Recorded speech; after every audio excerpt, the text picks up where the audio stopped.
Hi friends, welcome to Kolathur cooking. நம்ம இன்னைக்கு oil நெய் எதுவுமே யூஸ் பண்ணாம ஒரு சூப்பரான மலேசியன் ஸ்வீட் தான் செய்ய போறோம். வாங்க எப்படி செய்யறதுன்னு பார்க்கலாம். இந்த ஸ்வீட் செய்யறதுக்கு நான் 200 கிராம் ஜவர்சி எடுத்திருக்கேன். இது நைலான் ஜவர்சிங்க. நீங்களும் இதே ஜவர்சியை யூஸ் பண்ணிக்கோங்க, அப்பதான் ஸ்வீட் நல்லா இருக்கும். இத தண்ணியை ஊத்திட்டு 1 மணி நேரம் இதை நல்லா ஊற வச்சுக்கோங்க. அடுத்து ஸ்டவ் ஆன் பண்ணி ஒரு ஃப்ரை பேன் வச்சுக்கோங்க. இதுல 3 டம்ளர் தண்ணி ஆட் பண்ணிக்கோங்க. இதுல நம்ம ஊற வச்சு வச்சிருக்கல ஜவர்சி இதையும் ஆட் பண்ணிக்கோங்க.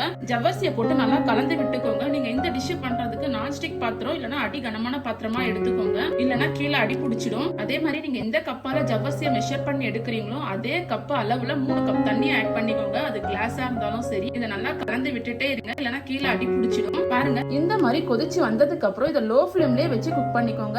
ஜவ்வரிசி இந்த மாதிரி திக்கா வர டைம்ல இதுல 1 tablespoon rose essence add பண்ணிக்கோங்க. கூடவே 200 கிராம் சுகரையும் ஆட் பண்ணிக்கோங்க.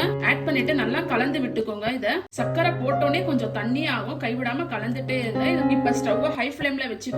இது ரொம்ப கெட்டியாவும் ஆயிடக்கூடாது, ரொம்ப தண்ணியாவும் இருக்கக்கூடாது. இந்த பதம் தாங்க சரியான பதம். ரொம்ப திக்காவும் இல்ல, ரொம்ப தண்ணியாவும் இல்ல. பாருங்க, ஜவ்வரிசியும் பாருங்க ரொம்ப வேகவும் இல்ல, இந்த மாதிரி இருக்கணும். ஜவ்வரிசி குழஞ்சிடக்கூடாது மெயினா இந்த டிஷ்ஷுக்கு. இப்ப ஸ்டவ் ஆஃப் பண்ணி இதை இறக்கிக்கோங்க. இதை நம்ம இப்ப ஸ்டீம் பண்ணி எடுக்க போறோம். அதுக்கு நான் இதை ஸ்டீம் பண்றதுக்கு இட்லி பிளேட்ல எண்ணெய் தடவி வச்சிருக்கேங்க. நீங்க இட்லி பிளேட்ல செய்யலாம், இந்த மாதிரி மூடியில பவுல்ல எதுல வேணா நீங்க செஞ்சுக்கலாம். உங்களுக்கு பிடிச்ச ஷேப்ல கூட நீங்க பண்ணிக்கோங்க. இதுல இருந்து கொஞ்சமா எடுத்து இந்த மாதிரி இட்லி பிளேட்ல போட்டுக்கோங்க.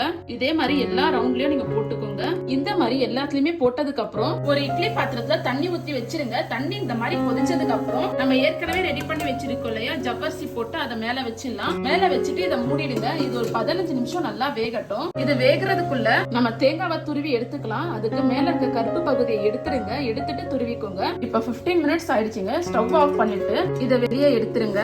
இது நல்லா ஆறணுங்க. ஆறிட்டப்ப இதுல இருந்து டிமோல்ட் பண்ணிக்கலாம். நீங்க உடனே எடுத்தீங்கன்னா உடஞ்சிடும். இப்ப இது நல்லாவே ஆறிடுச்சுங்க, சுத்தமா ஹீட்டே இல்ல. இப்ப நம்ம இதை டிமோல்ட் பண்ணிடலாம். அதுக்கு ஒரு ஸ்பூனை வச்சு இந்த மாதிரி சைட்ல இருந்து எடுத்து விட்டீங்கன்னாவே போதும். அழகா இந்த மாதிரி உங்களுக்கு வந்துடும். இதை தனியா இந்த மாதிரி ஒரு பிளேட்ல வச்சுக்கோங்க.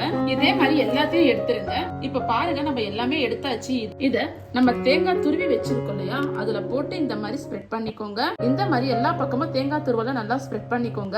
இந்த மாதிரி பண்ணதுக்கு அப்புறம் இத ஒரு பிளேட்ல வச்சுக்கோங்க. இதே மாதிரி மீதி இருக்கிறதையும் தேங்காய் துருவலை போட்டு நல்லா ஸ்ப்ரெட் பண்ணிக்கோங்க. இப்ப நம்ம எல்லாத்துலயுமே தேங்காய் துருவலை இந்த மாதிரி ஸ்ப்ரெட் பண்ணி வச்சாச்சு.